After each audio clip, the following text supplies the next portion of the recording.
Hey everybody, thanks for coming back to the channel, and if you're not a subscriber, please hit the subscribe button and give it a thumbs up if you like what you see here. Today we're going to give you some ideas on how to keep your filament dry, which is going to improve your prints substantially, and a lot of different colors of the PLA or whatever filament you're using are very sensitive to temperature and moisture more so than others. So I've used a lot of different filaments from a lot of different brands, as you can see here. And although I gotta say that the windings aren't always very accurate, some are really tight and evenly spaced and really good, others are not, even from the same brands. Ultimately, you can see I've got mostly Hatchbox.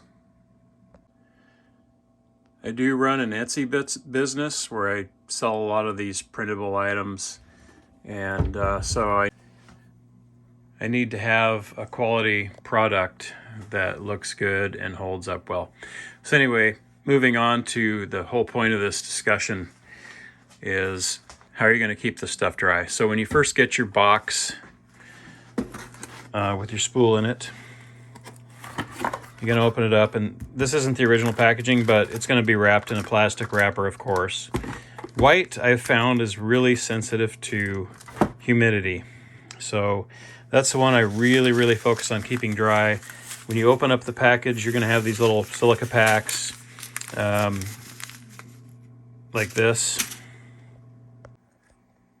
And what I've been using for a couple of years are these Sunlu filament dryer boxes, which work really well. They've held up well, they can set the temperature, and I've printed out some of these hygrometer humidity and temperature holders, and then just drilled a little hole, put a little screw through it, and then these tell me what my temperature and humidity is on the inside. You see this one's about 101 degrees Fahrenheit and 10%. It's been on for a few hours. This one's up to 40%, and I just turned it on. Also, what I like to have is an enclosure for my Prusa that regulates the temperature inside, keeps everything flowing and printing properly and really well. I've also got the mount for the humidity and temperature there as well. I do have an Etsy business, like I said. I'll put a link down below. I've got the Prusa bed light down there. It's a little plug for me to tell you about that. But anyway, get 2 of these boxes. The description has the links down below. And the reason for this is that if you're doing 2 colors or you're going to do 2 prints during the day, you can use one as your active dryer box. And I've printed out some some attachments here that you can find these on Thingiverse or whatever, where you can keep the filament isolated as it goes from the box down into your enclosure, and that'll rule out any moisture exposure.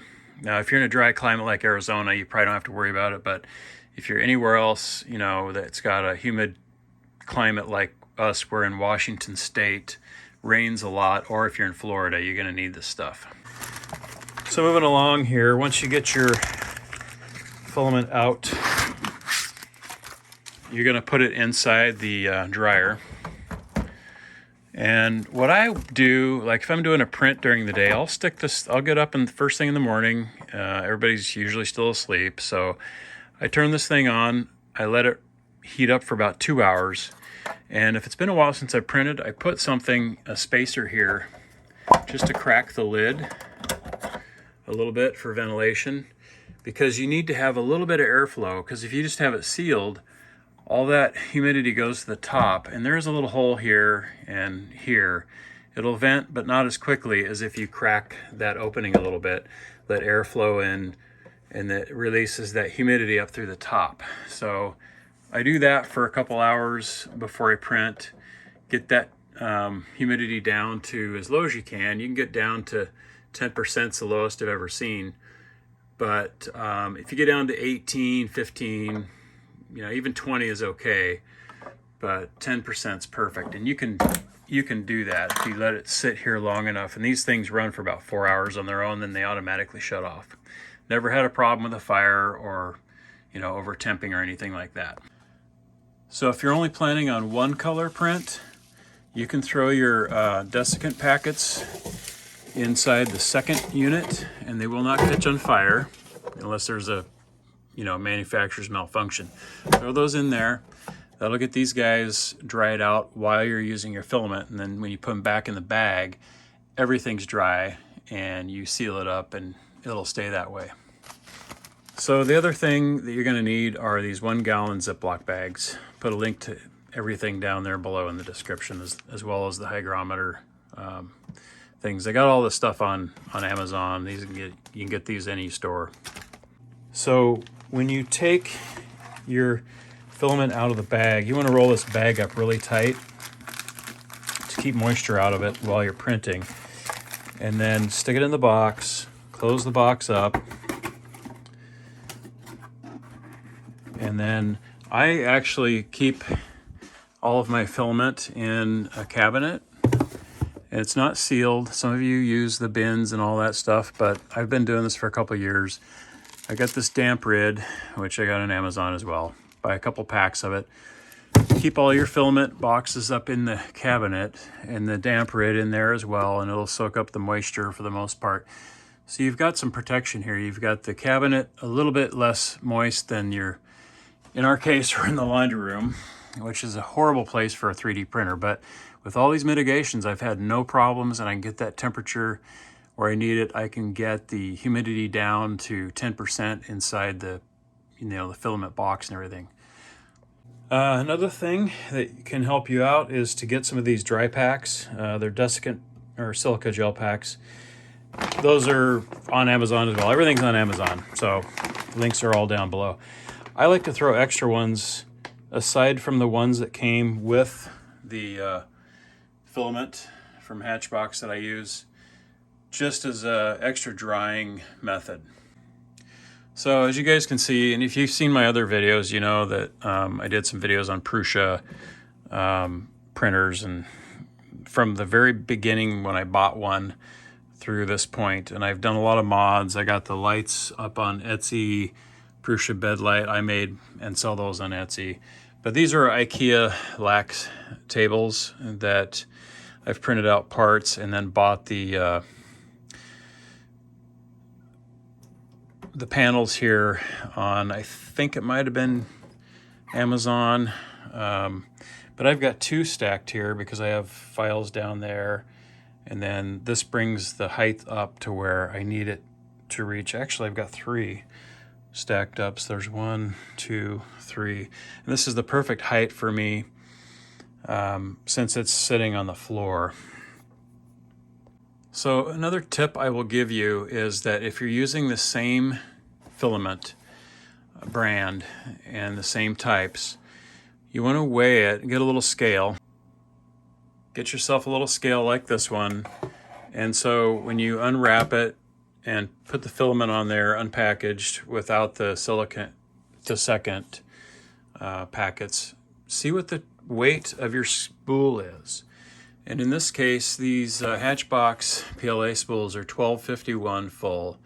It varies a couple of grams, but when you're done with your first spool, write down the weight. And that way, when you're halfway through your spool or you're getting really low, you don't have to guess how many grams you've got left. You just throw the spool on there and it'll tell you how much the weight is. So if we know our empty weight of the spool is 244 and you throw it on here and it says 300, then you know you got 66 grams left of printing. So when you do your slice, you can figure out if you got enough in the spool to use. And what I do is when these things get really low, I'll actually buy a spool before that, but I'll set this low one aside for those smaller prints like cookie cutters or anything else that takes very little printing.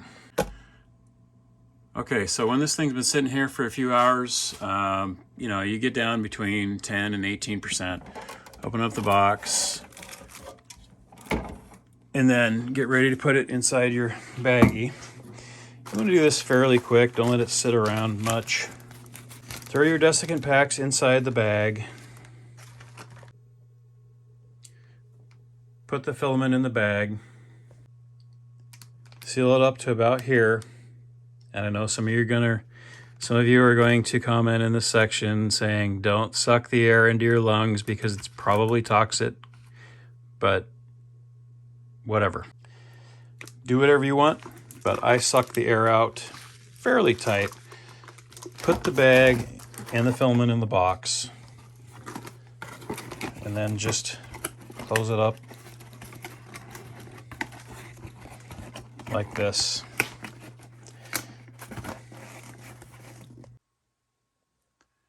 Put it back in the cabinet or whatever container you're using to store your boxes, and then close it up.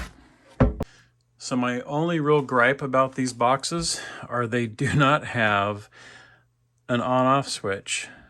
It's funny, you can turn this on, but there's no physical switch to turn them back off. They're on a timer. They're adjustable with temperature, but they'll go for 4 hours and then they'll shut off. So they're not a huge draw. But if you want for safety to turn them off, I just unplug it off the back and then stick it back in and you can see it's off. So that's what I do. Thanks for watching.